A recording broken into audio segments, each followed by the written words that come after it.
मित्रांनो, भारताला थोर संतांचा वारसा लाभला आहे. माणूस थोर होतो तो त्याच्या विचारातून. ही म्हण त्यांच्यासाठी उपयुक्त ठरते, कारण त्यांनी मानव जातीला दिलेले विचार आजही तितकेच उपयुक्त, उचित व कल्याणकारी आहेत. आणि म्हणूनच संतांचे विचार या सेगमेंट मधून आपण आपल्या संतांनी दिलेले महान विचार व त्यांचा अर्थ जाणून घेणार आहोत. तर आज आपण तुलसीदास के दोहे यातील त्यांचा सुविचार व त्यामागील अर्थ मराठी, हिंदी आणि इंग्लिश मध्ये जाणून घेणार आहोत. तुलसी मीठे बचनते सुख उपजत चाहू और, बसीकरण एक मंत्र है परिहरू बचन कठोर.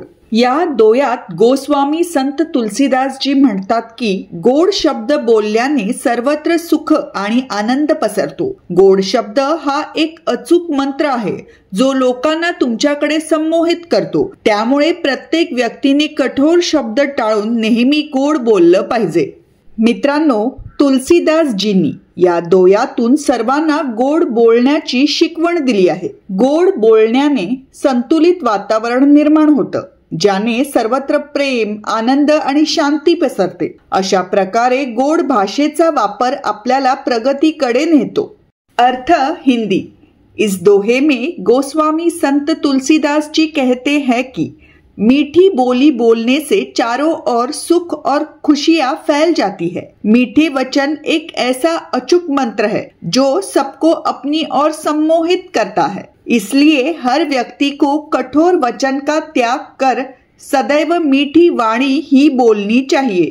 दोस्तों, तुलसीदास जी ने इस दोहे के माध्यम से सबको मीठा या मधुर बोलने की शिक्षा दी है. मधुर भाषण से संतुलित वातावरण निर्माण होता है, जिससे सब जगह प्यार, सुख एवं शांति फैलती है. इस तरह मधुर भाषा का प्रयोग हमें उन्नति की ओर ले जाता है.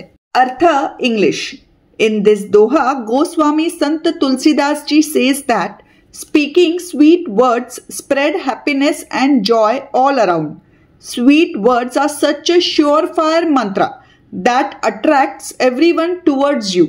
Therefore, every person should avoid harsh words and always speak sweet words. Friends, Tulsidas ji has taught everyone to speak sweetly through this doha.